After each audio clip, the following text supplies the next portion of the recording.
Meus caros irmãos e irmãs, aqui no santuário, você que nos acompanha de casa e você que vai ouvir esta pregação depois que aqui ela foi realizada. Nós temos na missa de hoje duas temáticas fáceis de serem tratadas e compreendidas com clareza. A primeira é o Evangelho em consonância com a primeira leitura, que fala sobre a questão do Shabat, a questão do descanso, a questão do sétimo dia, que na cabeça de muitos gera uma confusão. E a segunda leitura fala sobre a nossa vida cristã, que não é uma vida fácil, não é uma vida simples, não é uma vida morna, mas é uma vida abençoada, é uma vida debaixo de promessa, porque o Senhor haverá de nos sustentar. Nós temos aqui, meus irmãos, algo que Deus não tolera. Deus não tolera pessoas que têm coração duro, pessoas que não se importam com pessoas que estão mais agarradas à lei, pela lei, do que a restauração integral da pessoa. Veja que a questão do Evangelho, ela é toda ligada não ao bem do homem, não à cura do homem, não à evangelização do homem, mas ao cumprimento de uma lei. E esta lei é a lei do Shabat, onde o judeu não se faz absolutamente nada. E não era lá, é também cá. Não sei se aqui alguém já foi na Terra Santa, tive a oportunidade de ir uma vez. E o hotel que nós ficamos em Jerusalém, ele tem os elevadores, como os nossos aqui, e eles funcionam normalmente, todos os dias, igual os nossos aqui. Porém, no sábado, ele é programado para parar em todos os andares, tanto subindo como descendo. Para a gente sair do hotel de manhã é um auê, aquele povo todo querendo sair e o elevador não anda. Aí eu falei com o guia, mas o elevador está com defeito. Ele falou, não, hoje é sábado, eles não podem apertar o elevador. Então eles já programam para ele ir parando. Quer dizer, ao invés de uma facilidade humana, o que aconteceu com a lei de Deus, que é uma lei bela, uma lei de santidade de um dia, porque ele remonta a um ciclo, se transformou em algo escravizante. Então veja, uma coisa boa, ela pode ficar má pelo uso. Uma coisa que era para santificar, ela fica má porque o meio para o homem se torna fim, para a destruição do próprio homem.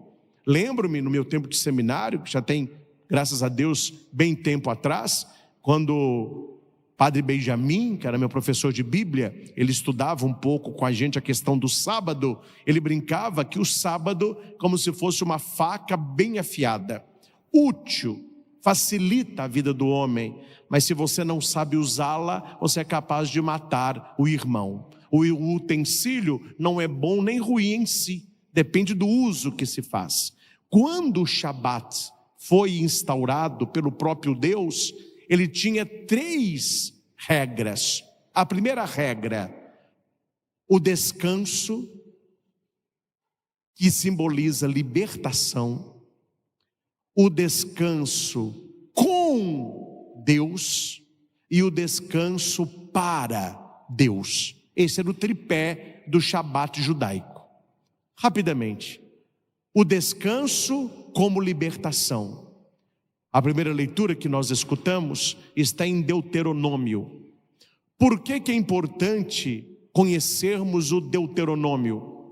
Porque ele vai colocar para o povo algumas normas, e você precisa entender que povo e quais normas. O povo que saiu do Egito. Não sei se você tem na sua família algum pré-adolescente ou algum adolescente. É próprio desta fase a imitação do grupo. Isso acontece com naturalidade. Eles, como não têm ainda uma identidade formada, eles ficam imitando os outros. Aí você vê aquelas adolescentes saindo para a festa de 15 anos. Elas são todas iguaizinhas, né?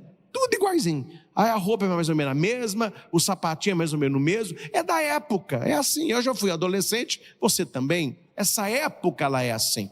O ser humano ele tem essa facilidade de seguir o bando. A maioria, padre, mas hoje todo mundo faz, eu também estou fazendo. Estou citando isso por quê? Porque o povo de Deus, quando foi levado como escravo, eles conservavam os costumes do povo de Deus. Eles eram rígidos contra a idolatria que havia no Egito. Eles não eram politeístas, eles não bebiam aquelas bebidas, eles não praticavam o que eles faziam. Mas eles ficaram escravos muito tempo. E lá no Egito, eles tiveram filhos. E os filhos foram adolescentes. E eles conviviam com os filhos dos egípcios. Alguns judeus, que eram chamados os mais sortudos, trabalhavam no palácio do faraó, alimentavam de boa comida, começavam a vestir como o egípcio. Eles não eram egípcios. Começavam a pintar o olho de preto, começavam a calçar a sandalinha com a ponta para cima. Não era aquela a roupa do judeu. Mas por quê? Porque eles começaram a conviver com uma cultura que não era a cultura dele. E isso tem força. Até hoje isso tem força. Aqui eu não estou criticando. O exemplo que eu vou dar é para mostrar a força que há. E a gente muitas vezes ou não vê ou nega. Eu não sou de assistir televisão. Mas no Instagram a gente vê lá as coisinhas. Não me lembro se foi ano passado. O Mion, Marcos Mion, simpático, está apresentando programas agora. Sempre foi apresentador, né? Mas o negócio não é esse não. Ele apareceu num programa na Globo com uma roupa de apresentador, mas com um chinelo amarelo. Na minha opinião, péssimo gosto. Uma sola muito alta, um negócio parecia uma gelatina, um negócio meio esponjoso, o dedo fica para fora, um trem mais disforme. Mas o chinelo custava quase R$8.000. Nas grandes grifes era caríssimo. Não saía o chinelo. Não foi uma boa. Deram-lhe para o Mion. Com certeza pagaram a TV para que o cara usasse aquilo. E no domingo ele ficou andando no palco com aquele pé de pato, que não era bonito. Vocês, quando olhar, vocês vão te concordar. O que aconteceu na semana seguinte? O chinelo se esgotou. Porque eu não quero um chinelo, eu quero o do Mion. A influência que a mídia tem, a força que o ser humano tem de imitação. Os jovens na escola, de aceitação. Não importa se é belo ou não, importa que é caro, eu tenho. E quem usou, nada mais do que Marcos Mion. Eu estou com o tênis de Marcos Mion. Isso aconteceu hoje e isso aconteceu no Egito. É por isso, meus irmãos, que aquela caminhada do Egito para a terra prometida, que poderia ter durado alguns meses, durou 40 anos. Porque tirar o povo do Egito foi fácil. Mas tirar a mentalidade do Egito do povo foi difícil. Entendam o que aconteceu nesses 40 anos. O povo que caminhava no deserto continuava tendo filhos.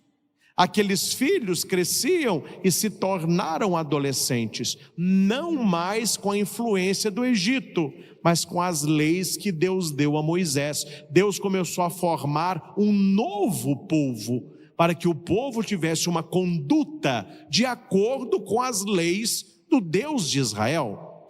Entre tantas e tantas leis, nós temos da primeira leitura. E por que Deus é capaz de dar esta lei? Está no versículo 15. Porque na nossa vida, meus irmãos, guarde uma coisa. Você tem que pôr na cabeça o seguinte: nós precisamos escolher de quem nós seremos escravos. A única liberdade verdadeira é a liberdade dos filhos de Deus. E Maria nos ensina, ela era a preferida, a amada, a escolhida, imaculada. O que é que Maria diz a Gabriel? Eu não tenho vontade nenhuma não. Eis aqui a escrava do Senhor, faça-se em mim segundo a tua palavra. A gente dá uma maquiada na palavra, porque hoje em dia não pode falar nada, né? Aí eles falam, não, Maria falou eis a serva. Não, falou serva nada não, é escrava mesmo. E a palavra que ela usa como escrava não é só escravo. Existiam várias denominações de escravos. Os escravos mais belos e belas trabalhavam dentro de casa. Os mais fortes trabalhavam carregando peso. Os que não serviam para muita coisa, cortando grama, tirando estrume. Os mais finos trabalhavam à mesa. Os mais prendados na cozinha. Os letrados com os filhos. E para cada escravo tinha um nome. Quando Maria diz, eis a escrava, o nome que Maria usa como escrava é a escrava sem valor. É a escrava que ninguém compra, porque ela não serve para nada. Maria se vê assim, eu sou uma escrava, eu não tenho valor. Eu sou escrava do Senhor. Jesus, nas pregações dele, e depois Paulo no aprofundamento, vai dizer que aquele que peca se tornou escravo do pecado. Então, qual é a nossa escravidão? A nossa servidão a Deus que nos libertou. Eu não sirvo por obrigação, eu sirvo por amor. Eu não me ordenei sacerdote obrigado. Eu não fui para o seminário para ser um escravo vendido. Eu escolhi doar a minha vida ao Senhor. Eu escolhi ser um servo dele por amor, um escravo.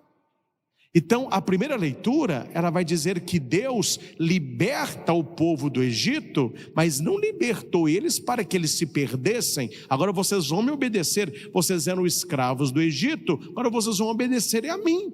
Então está no versículo 15, lembra-te que foste escravo no Egito, e que de lá o Senhor teu Deus te vê sair com mão forte e braço estendido. É por isso que o Senhor teu Deus te mandou guardar o sábado. Deus não está pedindo, Deus está mandando. E por que Ele pode mandar? Porque se não fosse Deus, aquele povo seria escravo até hoje. Então Deus libertou o povo, Ele se dá o direito de impor uma lei. Note, o Deus libertador é o Deus que coloca o Shabat. Entendido até aqui. A dúvida é, se Deus manda guardar o sábado, por que a igreja guarda o domingo? Infelizmente, os senhores não, que vocês vão saber agora, argumentar, falar, mas a maioria, com muita tristeza que eu falo isso, a maioria dos cristãos católicos, eles se calam quando algum protestante de alguma seita cristã judaica, eles misturam os conceitos, eles são cristãos, mas eles creem em coisas do judaísmo. É muito complicado certas igrejas hoje, a gente não sabe qual é a tônica delas, se é cristã ou se é judaica. Ela não é judaica porque ela prega Cristo, mas ela não é cristã porque os ritos é do judaísmo. Então eles misturam as coisas, chamam igrejas cristãs judaicas, misturam. E a gente vê na estrada, não poucas vezes, em pedras, em placas, lembra-te de guardar o dia de sábado. E se alguma pessoa desta igreja ou seita vai lá na sua porta e ela fala assim, pega a sua Bíblia para mim. Aí você pega a sua Bíblia e entrega para a pessoa. Ela vai abrir em Deuteronômio 5. Isso quando ela não está falando de imagem de Deuteronômio 9, né? É os dois textos que eles gostam. Aí vai falar para você, tá vendo? Qual que é a sua religião? Aí eu sou cristão, católico, mas é católico mesmo de IBGE. Não, eu vou à missa. Ah, então tá bom. Agora me fale, a sua igreja é uma igreja errada. A igreja católica, ela perverteu a Bíblia. O Papa mudou as coisas. Por que você está falando isso? Porque em Deuteronômio 5:12 fala para guardar o sábado. Vocês guardam o domingo, vocês são dominicais. A Bíblia manda guardar o sábado. Como que vocês guardam o domingo? Aí o católico que não sabe vai falar o quê? Religião não se discute não. Fica você com a sua fé, eu fico com a minha, vamos aqui tomar um café, não vamos conversar não. Na verdade, por que religião não se discute? Porque não sabe. Quem não sabe tem que ficar calado mesmo, né? É muito melhor a pessoa parecer um idiota calado do que falar e acabar com a dúvida. Então por isso que o pessoal fica calado, a não ser um idiota, porque não sabe. Não vamos discutir. Gente, a coisa é muito clara. É fácil você entender aqui o processo. Deuteronômio, o povo saiu do Egito, está indo para a terra prometida e Deus está fazendo alianças preparatórias com o povo. Por que aliança preparatória? Porque não é aliança definitiva, não é uma aliança eterna. São preparatórias. Preparatórias a quê, padre? A aliança eterna, a última, que não há outra aliança. Então existe, hoje em dia eles inventaram isso, né? Não estou criticando não, mas desnecessário, mas tem. Existe um anel de compromisso, não tem esse anelzinho? O casalzinho lá, 12 anos, começa, amor, love, vida. Aí arruma um anelzinho, tadinho, né? Carência. Aí põe um anelzinho no dedo. Aí você anda com aquele anelzinho. Aí um dia fala assim, vamos namorar? Vamos namorar. Aí ele pede, quer namorar comigo? É amor ou é amizade? Não, é amor. Então, coloca o anel de namoro, de um compromisso mais sério. Aí a moça fica doida para esse namoro evoluir, para colocar qual? O de noivado. Mas ela está doida para se livrar daquele. Qual que os casais querem? O anel do matrimônio, aliança matrimonial. Esta é eterna. As outras são passageiras, elas vão sendo substituídas. As alianças do Antigo Testamento são essas preparatórias, porque a palavra testamento na Bíblia, do latim testamentum, significa aliança. Então, no pé da letra, não seria Antigo Testamento e Novo Testamento. Seria Antigos Testamentos e Novo Testamento. Por que no plural antigo? Porque não é uma aliança, são várias. Tem aliança que Deus faz com Noé. Tem aliança que Deus faz com Abraão. Tem aliança que Deus faz com Moisés. Deus vai fazendo alianças com o povo e o povo vai quebrando a aliança do Antigo Testamento. Quando vem Jesus Cristo e na última ceia ele pega o cálice e diz assim: tomai todos e bebei, este é o cálice da nova. As outras ficarão velhas, agora é nova e eterna aliança, não há outra. Esta é a aliança maior. As outras foram preparativas para essa. O Antigo Testamento preparou a vinda do Messias, Jesus Cristo, Mexiá, o Messias, Cristós, ungido, Jesus, Yeshua, Deus salva. Então ali estava a plenitude no alto da cruz. Quando Jesus é crucificado, é num dia 14 de Nisan. Naquela época o mês era esse, o dia era esse, a hora 9. E Jesus ele morre para nós, sexta da paixão. 18 horas já seria o Shabat, e na madrugada do domingo ele já ressuscita, 3 dias. Então ele ressuscita no primeiro dia da semana. Preste atenção. O primeiro dia da semana é para o cristão. Para o mundo judaico seria o 8º dia. Porque Deus cria o mundo em 6 dias, ele descansa no 7º dia e Jesus ressuscita no 8º dia. 8º dia por quê? Porque o mundo criado em 6 é recriado em Cristo. Cristo seria o 8º dia. Na linguagem veterotestamentária. Para o cristão e o Novo Testamento é chamado não de 8º dia, mas de primeiro dia. Na Bíblia não se lê a palavra domingo, mas se diz primeiro dia da semana. Então, só para você entender, se o 8º dia é o primeiro dia, e o primeiro dia, que é domingo, é o 8º dia, o que significa nesse ciclo? Que ele não tem emenda, porque um dia se sobrepõe no outro. Por isso que a aliança de Deus não tem emenda com o ser humano, não é uma aliança emendada.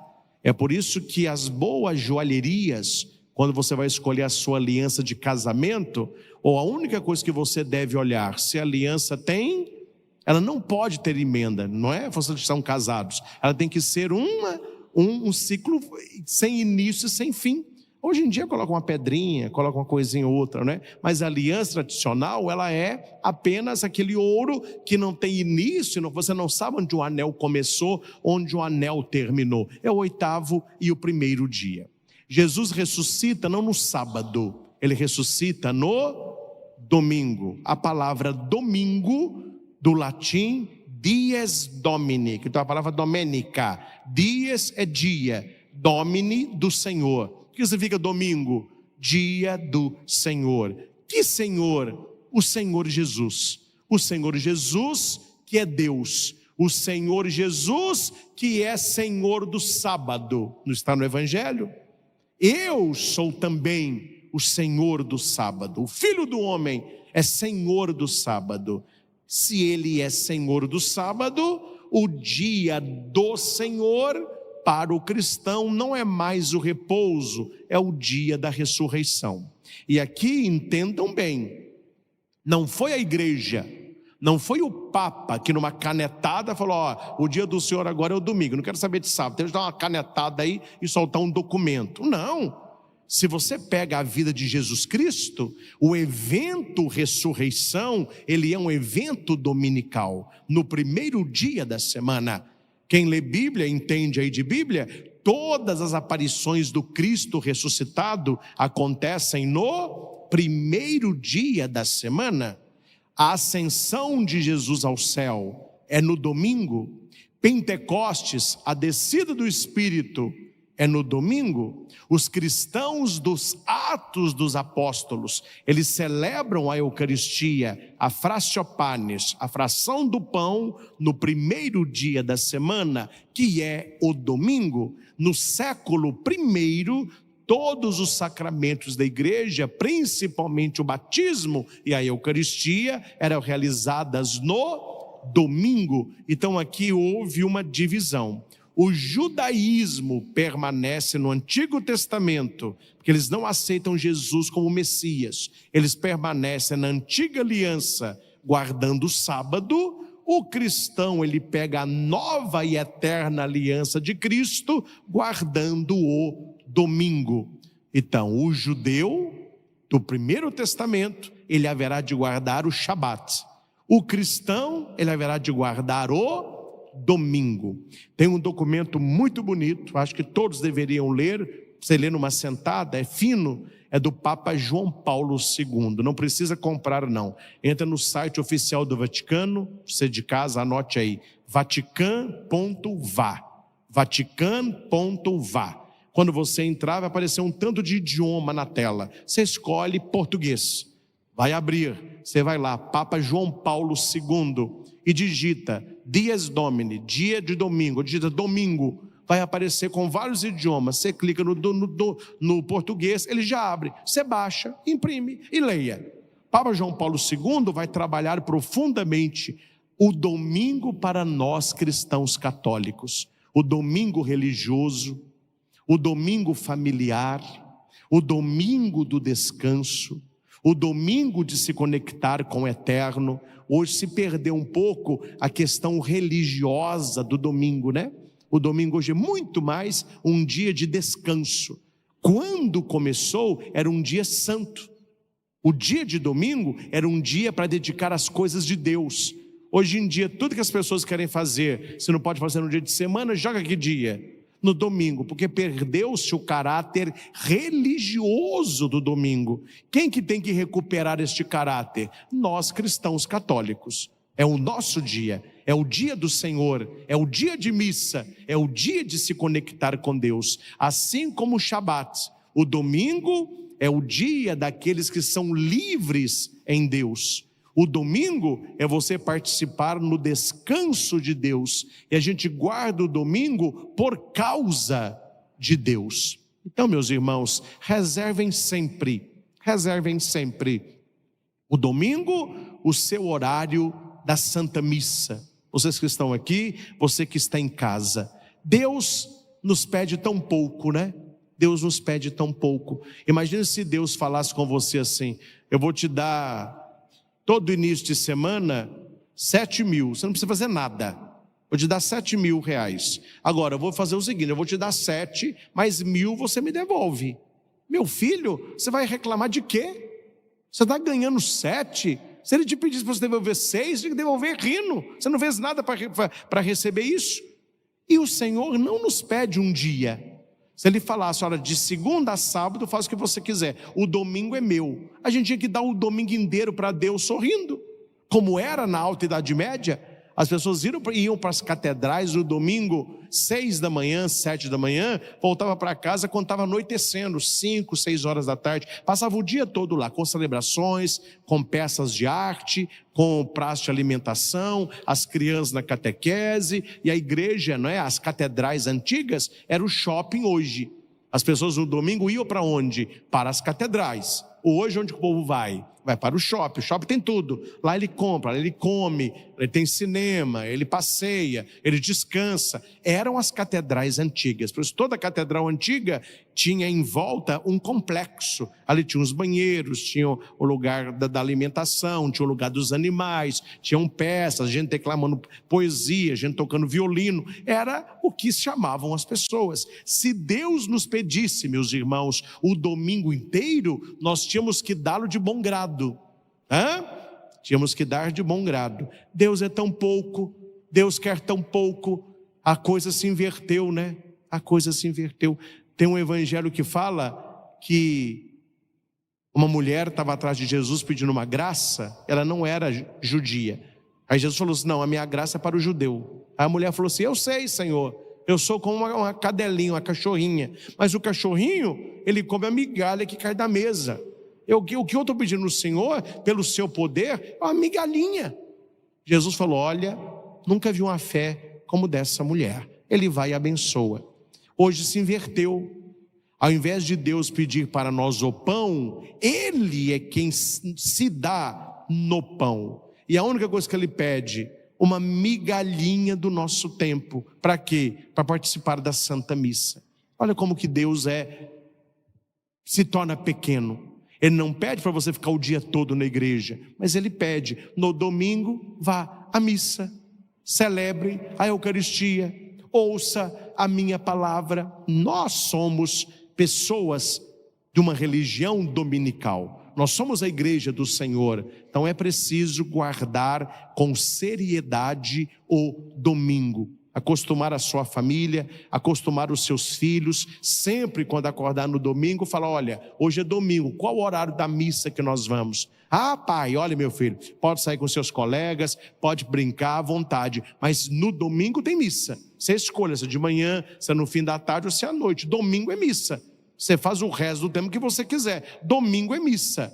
Não sei com você, comigo foi assim que a banda tocava. A gente tanto que acostumava no domingo, que quando a gente acordava, eu e meu irmão, a gente era pequenininho ainda, perguntava: mãe, que missa que a gente vai?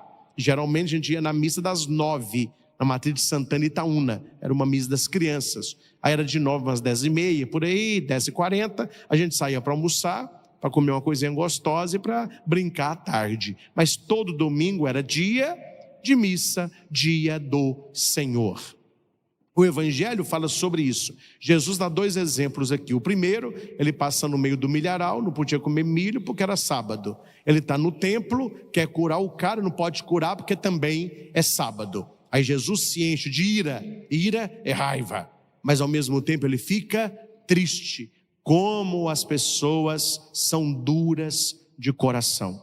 E ele pergunta: hoje é sábado, pode curar ou deixar morrer? Esse homem com a mão seca, hoje poderia curá-lo? O silêncio que mais incomoda Jesus é o silêncio de Pilatos. É o pessoal lavando a mão. Eu não vou falar nada para eu não me queimar. Então, eles não reclamam, não falaram. Eles não falaram que sim, também não falaram que não. Quantas pessoas hoje não têm uma opinião sobre igreja, e quando alguém pergunta algo de igreja, ou fala algo de igreja, ou fala algo de Bíblia, o que as pessoas fazem? Elas ficam caladas. É a omissão.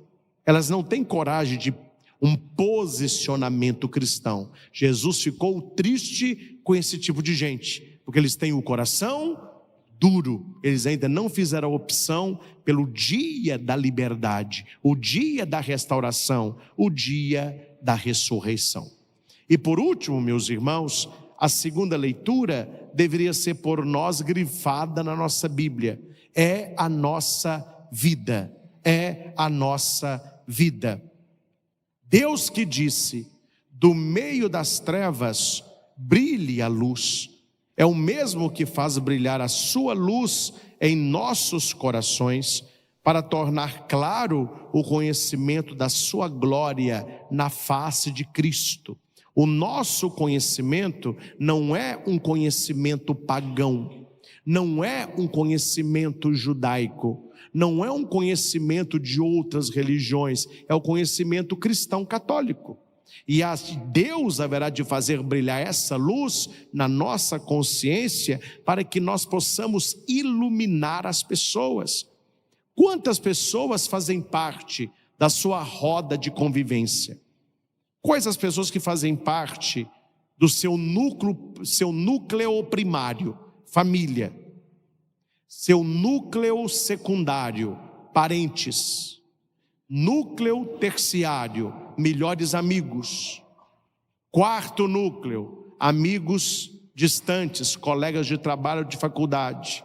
Quinto, conhecidos. Sexto, aqueles que você enxerga. Apenas você vê as pessoas assim. Como que você influi na vida dessas pessoas? Minha pergunta é uma só. Você tem sido para a sua família e para os seus amigos luz ou trevas? Você tem levado a sua família e os seus amigos para um bom ou para um mau caminho? Eu já atendi muita confissão para crisma, quando eu tinha paróquia. E de vez em quando o crismando fala uma coisa. E é muito triste quando você vê que o cara se estrepou na vida, porque os de perto não foram luz para ele. Eu atendi um rapaz que ia fazer a crisma. Ele é da turma dos adultos, né? Ele tinha 20 e poucos anos, estava precisando de um tratamento de alcoolismo. Aí eu conversando com ele, falava: nossa, mas você começou a beber com que idade? Ele falou: quando eu era adolescente, eu tinha uns 14, 15 anos. Mas você aprendeu a beber com quem? Aí eu trabalhava com meu padrinho, e todo dia depois do emprego a gente tomava uma. Ou seja, o padrinho, ao invés de levar o cara para o caminho da luz, levou o cara para o caminho das trevas. Você que é pai, o que você está mostrando para os seus filhos? Como que você está educando os seus filhos? Você está educando o seu filho para a luz ou para as trevas? Na sua família, você é luz ou você é trevas? Na vida da sua esposa, você é um marido luz ou é um marido treva? Você é uma esposa luz ou uma esposa que jaz nas trevas? Então aqui está escrito: o mesmo Deus que vês brilhar a luz, Ele haverá de brilhar a luz no seu coração, para você iluminar. Então nós não podemos deixar que a nossa luz se apague. Deus acende luz para que ela brilhe. Ora, trazemos este tesouro em vasos de barro. Barro não tem valor nenhum. Eu já vi muita guerra por causa de ouro, por causa de água, por causa de petróleo, por causa de diamante. Eu nunca vi ninguém brigar por causa de barro. Quer levar, leva. Não tem valor nenhum. Nós somos esse pote de barro. A gente não tem valor nenhum, mas Deus colocou um tesouro no pote de barro. É como você vê um baú dos reis. Ninguém quer saber quanto custou o baú. O seu olho está aí no tesouro, não é no baú. Nós somos o vaso de barro, mas Deus colocou o seu tesouro em nós, e por causa do tesouro nos tornamos valiosos. Meus irmãos, quantas pessoas eu atento com baixa autoestima? Misericórdia! Muda isso aí. Ah, padre, eu não tenho valor nenhum. Eu sou um desgraçado. Eu sou um pobre diabo. Para mim nada dá certo. Ah, então vai se danar para lá. Credo, padre. Meu filho, reze. Eu rezo. Não vai ficar rezando que você está rezando, não. Reze que eu vou te ensinar agora. Reze assim. Oh, meu Deus, fazei-me que eu me veja como tu me vês. Se você se olhasse como Deus olha, você veria que você é uma pessoa valiosa. Você se sente para baixo, de vez em quando, ou muito gordo, ou muito magro, ou muito alto, ou muito baixo, ou muito feio. Por quê? Porque você fica se comparando. O ser humano é bobo, viu? Oh, raça. Todo mundo tem alguma coisa que queria que fosse diferente. Ah, padre, o senhor falou aí para mim, glória, essa pregação sou eu aí. Eu queria que o meu nariz fosse um pouquinho para baixo assim. Aí você pega alguém que tem aquele narizinho de tucano. A pessoa, não, eu queria que o meu nariz fosse um pouquinho para cima assim. Ah, eu queria que o meu nariz fosse um pouquinho menor. Tipo o meu, eu queria que o meu nariz fosse um pouquinho menor. Chapuleto, né? Ó. Mas é o meu nariz que eu vou fazer, né? Aí eu queria que a minha boca fosse um pouco menor. A negócio é de bocão. Quando a pessoa te conhece, ninguém vê defeito nenhum. Ela vê você. O que você faz? Você já notou? Olha para mim. O quê? O que é? Não, olha para mim. Estou olhando. Ó, olha para mim. Você já notou que um olho meu é mais baixo que o outro? Mas não é que é. Eu nunca tinha visto isso. O seu olho é assim, ó. Aí, tá vendo? Eu falo que eu sou feio. Gente, ninguém nunca viu. Você já notou isso? A pessoa olha para você, ninguém está vendo, mas você fica se exaltando o defeito. Ah, você já viu? Tem um negócio aqui, né? Gente, para de se olhar como uma coisa negativa, como alguém que deu errado na vida. Aqui está falando, a gente pode ser um vasinho de barro, mas nós trazemos um tesouro dentro de nós. E a obra, ela não é bela por si, ela é bela pelo artista. Às vezes você conhece uma cara mais estranha do que Mona Lisa. Eu tenho medo daquilo ali. Se eu encontrar alguém com a cara de Mona Lisa de madrugada, meu filho, eu só não faço porque não fui nomeado, mas era para fazer um exorcismo, não é? Porque tem algum malefício, tem alguma coisa ali. Meu filho é o quadro mais caro do mundo, protegido, vigiado, guardado, um quadro pequeno, apesar que o negócio era grande, entra lá no Louvre, pequenininho. Por que todo mundo fica assim? Não é pelo quadro, porque há pintores que já pintaram Mona Lisas idênticas àquela. Até especialistas ficam confusos qual que é a original. Por que ela vale tanto? Pelo artista. Então você vale não é por você, é porque Deus fez você. Deus trabalhou em você, Deus colocou nesse vasinho de barro o seu tesouro. Então você precisa se amar mais, cuidar mais de você, gostar de você, saber que você tem uma missão aqui na terra e não ficar só olhando os outros e imitando os outros. E como é a nossa vida aqui na terra, padre? Mais ou menos assim. Vamos aí, vai no versículo 8, você vai falando, eu vou falando e você vai falar como que é. Eu vou falar uma coisa negativa, você vem com uma coisa positiva, não deixa cair a bola não, amém? Eu vou te colocar para baixo, você se coloca para cima. Vamos lá. Somos afligidos de todos os lados, mas não vencidos pela angústia, postos entre os maiores apuros, mas sem perder a esperança. Somos perseguidos, mas não desamparados. Derrubados, mas não aniquilados. Amém? Amém. É assim que você tem que ser. A pessoa está te colocando para baixo, você tem que sair por cima. Há 3 animais que morrem porque não olharam para cima. Sabiam disso? Se você pegar um morcego e colocar o morcego no chão, ele fica patinando no chão assim, ó. Ele não consegue decolar, pegar voo. Para ele pegar voo, ele tem que dar de cabeça para ele. Solta o pezinho, ele cai no ar e abre a asa. Aí ele faz assim, ó. Se você coloca o morcego no chão, já era pro bichinho, tadinho. Ele só fica assim, ó, não consegue voar não. Você já viu o zangão, que é besouro preto? De vez em quando lá em casa aparece um minha mãe tem pânico, vai me picar, a mãe não tá nem vendo a senhora, para ficar tranquilo. Pega um zangão daquele, coloca num vidro e não precisa tampar não, pode deixar lá. Ele vai ficar assim embaixo do vidro, ó. Aí você olha, morreu. Ele não olhou para cima, ele acha que a saída é para baixo. Sabe uma águia norte-americana? Já viu aquela? Pode para ela não viver o menor, não precisa fechar em cima. Que é para ela pegar voo, ela tem que abrir a asa, ela sai do galho, ela bate e faz esse movimento. Se lá no viveiro que ela está, ela não consegue pegar o embalo, não precisa tampar em cima, não, ela vai ficar andando a vida toda. Ela acha que a saída, muita gente vive como morcegão, até a gente fala, né? Ô, morcegão, vai trabalhar aí, morcegão, não fala? É. E tem mulher que fala, padre, eu casei com um zangão. Hã? Um zangão, né? Tem gente que se acha, né? Ah, padre, eu sou entre os pássaros uma águia. Eu falei, eu tô vendo, a águia, né?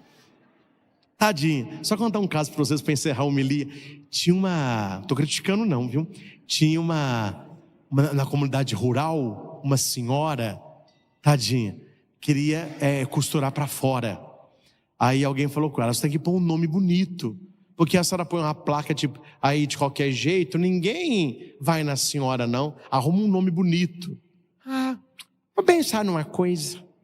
Aí passou um tempo, o cara passou na frente da casinha dela, lá no sítio, tinha uma placa assim, Águia de Ouro.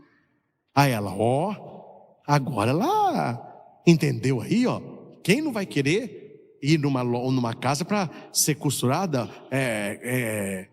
costureira? Águia de ouro, nossa, que bonito, eu vou lá elogiar. Ela entendeu minha lição. Olá, senhora. Ei, meu filho, você tá bom? Tô bem. E as costuras? Lotou. Falei, mas lotou, com um nome tão bonito assim, gostei, né? Eu me sinto também uma águia, sabe? Mas o que tem a ver o seu nome com a minha loja? Como que o que tem a ver? Tudo a ver, achei lindo. Águia de Ouro. Não, o senhor leu errado, moço, é agulha de ouro.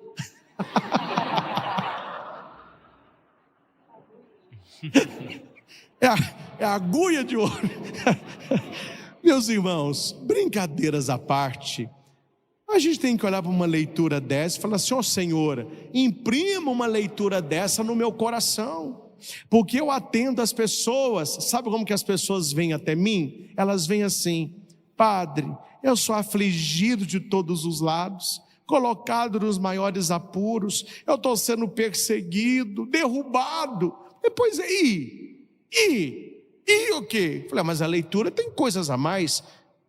Eu sou afligido de todos os lados, mas eu não me deixo vencer pela angústia. De vez em quando eu acordo angustiado. Você não acorda não? Eu acordo. Pai, padre, um padre acorda angustiado? Eu não nasci padre não. Eu também tenho minhas tristezas. Mas você acha que quando eu acordo angustiado, eu fico no meu quarto com a janela fechada, cortina baixada, porta trancada, luz desligada, cobertor na cabeça, ouvindo o Renato Russo? Isso é para morrer, meu filho. O dia que eu acordo angustiado, eu saio, eu vou na padaria, eu vou na casa de alguém, eu sento numa praça, eu me viro e a gente sente-se melhor. Somos afligidos, mas não me deixo vencer pela angústia. Somos colocados nos maiores apuros. Quem aqui não tem problema, atire a primeira pedra. Eu não venho uma. Todo mundo tem problema, mas apesar dos problemas, eu não perco a esperança em Deus. Vou vencer. Sou perseguido. Aí é real, né? Tá feio. Sou perseguido, mas nunca desamparado por Deus, nem pela minha família, nem pelos meus amigos. Sou derrubado, mas nunca destruído. Olha a palavra bíblica para a sua vida. É uma leitura de superação, uma leitura de glória. Se na minha vida eu levo os sofrimentos mortais de Cristo, eu levarei também a sua glória e a sua ressurreição. Meus irmãos, é exatamente para isso que existe o domingo. É exatamente para isso que nós vamos à missa. É exatamente para isso que você vem aqui, para que você saia melhor, você saia abastecido, você saia abençoado e você possa gastar durante a semana o que você recebeu no dia do Senhor. Lugar de católico no domingo é na igreja, para que nós não caiamos perante as ciladas do mundo. Convido você, e você de casa também, a fechar os seus olhos um pequeno instante e apresente para Jesus agora a sua vida. Apresenta para Jesus o que está afligindo hoje o seu coração. O que está te preocupando? Estamos começando uma nova semana. O que está preocupando o seu coração? O que você está vivendo nesses dias que preocupou a sua família? Você ficou uma pessoa um pouquinho mais triste? Quais são as suas aflições? Quais são os apuros que você enfrentou? Os problemas que bateram na sua porta? Os desafios que você terá que resolver, enfrentar? Só Deus sabe quando a perseguição bate na nossa porta. Talvez você tenha sido perseguido no seu trabalho, e graças a Deus você é bom no que faz, e você desperta inveja nos outros. Talvez você tenha sido perseguido na sua faculdade, na sua sala de aula, por levar a sua fé a sério. Talvez você tenha sido perseguido até por pessoas da sua família que também têm inveja de você. Quantas pessoas tentaram puxar o seu tapete para te derrubar? Quantas pessoas te deram rasteiras na vida e te jogaram no chão? Somos afligidos, colocados nos maiores apuros, somos perseguidos, somos derrubados.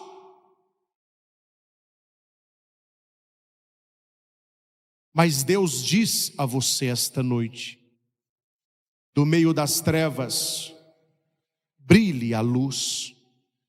E aquele Deus que fez brilhar a luz haverá de iluminar o seu coração,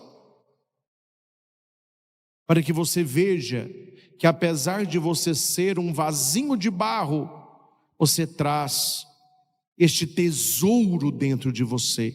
Você tem a luz de Deus dentro de você. Você tem o Espírito Santo dentro de você.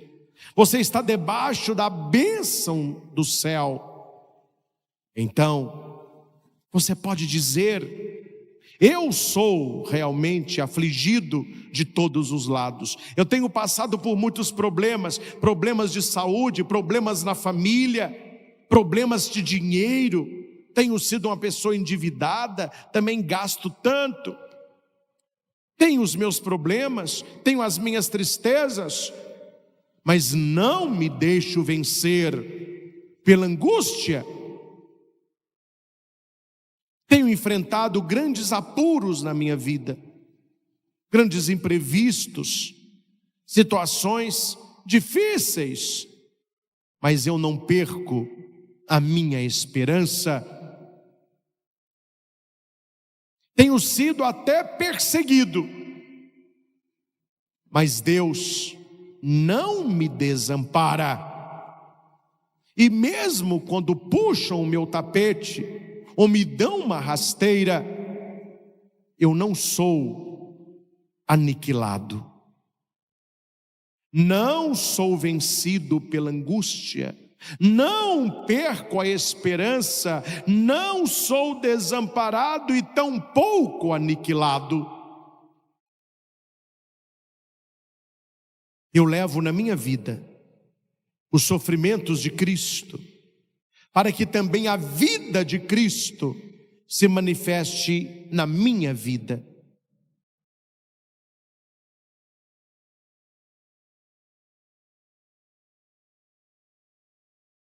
Eu tomo posse desta palavra, Senhor. Que nós tenhamos uma semana abençoada, uma vida abençoada. Que o nosso olhar possa ir além de tudo isso que nós passamos. Apesar das nossas aflições, dos nossos apuros, da perseguição, das rasteiras que nós levamos, nós temos certeza que a vida de Jesus, que a luz de Deus trabalha dentro de mim. E é por isso que eu posso dizer com toda certeza: eu não serei vencido pela angústia, eu não perderei a esperança, eu nunca sou desamparado e tampouco aniquilado. Porque todas as coisas concorrem para o bem daqueles que te amam. Até o meu sofrimento, até a perseguição, até os momentos de solidão, me conduzem para o fim que é Deus. As pessoas não têm poder algum de fazer mal a você. É você que dá este poder para elas.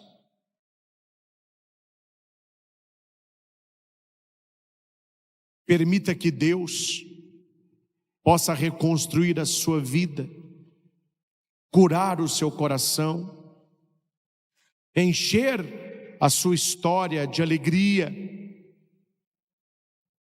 de esperança.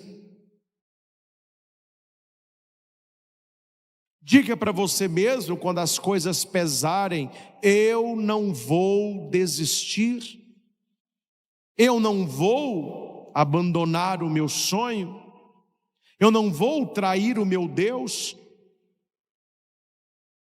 eu não vou abandonar a minha família, eu não vou mentir para os meus amigos, eu quero ser uma pessoa melhor. Eu quero iluminar a vida das pessoas que me amam. Não quero levar problemas, eu quero ajudar na solução. Eu não quero ser a causa de dor de cabeça para ninguém.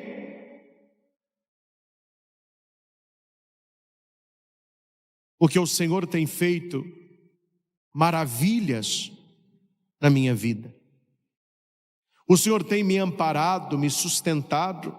Esta é a minha, esta é a sua oração, que você pode estar fazendo em silêncio no seu coração. Deus tem me sustentado, Deus tem me amparado, Deus tem me protegido, Deus tem me fortalecido. E isso que eu estou passando agora não é para sempre. Isso vai passar. A tempestade vai passar. O céu escuro vai passar, a doença vai passar, a tristeza vai passar, porque na minha vida trabalha a vida de Cristo. Os sinais da vida de Cristo estão em mim. Que esta luz, Senhor, que foi colocada no meu coração, apesar de eu ser um vasinho de barro, mas eu trago este tesouro dentro de mim, que eu consiga ser luz na vida de várias e várias pessoas, que eu possa ser luz principalmente na vida da minha família e dos meus amigos, e afasta do meu coração toda preguiça, todo cansaço, toda baixa autoestima, toda imagem distorcida de mim mesmo. toda solidão. Transforme, Senhor, tudo isso em vitória na minha caminhada. Que esta palavra, plantada no coração de cada um de nós, possa germinar, crescer, florir e frutificar, para que tenhamos a certeza que os nossos melhores dias estão ainda por vir. Te pedimos isso, ó Pai, em nome de Jesus. Amém. Amém. Louvado seja nosso Senhor Jesus Cristo, para sempre seja louvado. Eu tomo posse desta palavra e desta oração, em nome do Pai, e do Filho, e do Espírito Santo. Amém. Amém.